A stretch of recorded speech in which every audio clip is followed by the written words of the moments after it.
আসসালামু আলাইকুম প্রিয় দর্শকবিন্দু, আমন্ত্রণ জানাচ্ছি জনতার সময় টিভির সংবাদে। শুরুতেই থাকছে আন্তর্জাতিক সংবাদ শিরোনাম। জর্ডানে মার্কিন ঘাঁটিতে ইরানের হামলা অপ্রত্যাশিত, প্রস্তুতির সময় ছিল মাত্র কয়েক মিনিট। এবার দেখবেন বিস্তারিত। মধ্যপ্রাচ্যে অবস্থানরত মার্কিন বাহিনীকে লক্ষ্য করে ইরানের একাধিক ব্যালিস্টিক ক্ষেপণাস্ত্র নিক্ষেপের পর তেহরানকে কঠোর সামরিক জবাব দেওয়ার হুঁশিয়ারি দিয়েছেন যুক্তরাষ্ট্রের প্রেসিডেন্ট ডোনাল্ড ট্রাম্প। ফক্স নিউজকে দেওয়া এক টেলিভিশন সাক্ষাৎকারে ট্রাম্প বলেন, ইরানকে কঠিন মূল্য দিতে হবে।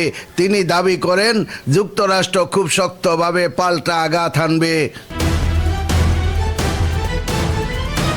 ট্রাম্পের এই মন্তব্য এমন সময় এলো যখন মার্কিন সামরিক বাহিনী জানিয়েছে ইরানের ছোড়া সব ব্যালিস্টিক ক্ষেপণাস্ত্র লক্ষ্যবস্তুতে পৌঁছানোর আগেই প্রতিহত করা হয়েছে। ট্রাম্প হামলাটিকে অপ্রত্যাশিত বা হঠাৎ হামলা হিসাবে বর্ণনা করেন।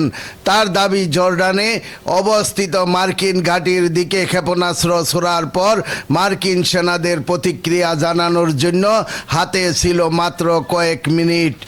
তিনি বলেন, বাস্তব সময়ে ক্ষেপণাস্ত্রগুলোর গতিপথ পর্যবেক্ষণ করে মার্কিন সেনারা একে একে সবগুলি শনাক্ত ও ভূপাতিত করেন।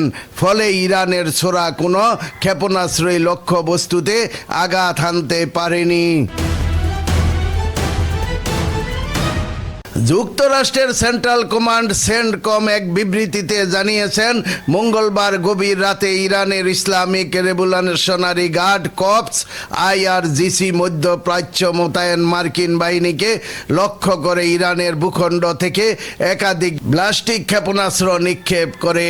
সেন্টকম এটিকে মার্কিন বাহিনীর উপর আকস্মিক হামলার চেষ্টা হিসাবে উল্লেখ করেছেন।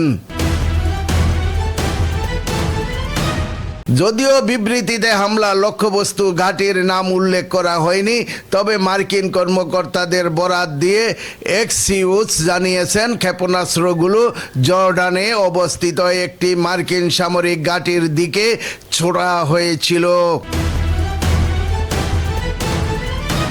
সাক্ষাৎকারে ট্রাম্প সম্প্রতি ইরান সমর্থিত মিলিশিয়াদের বিরুদ্ধে ইরাকে যুক্তরাষ্ট্র ও সৌদি আরবের যৌথ হামলার বিষয়েও কথা বলেন।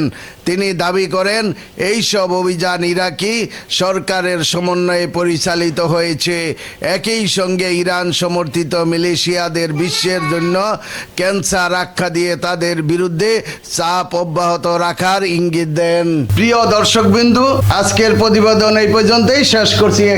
শেষ করছি আমি মনসুর রহমান পাশা, জনতার সময় টিভি। আল্লাহ হাফেজ।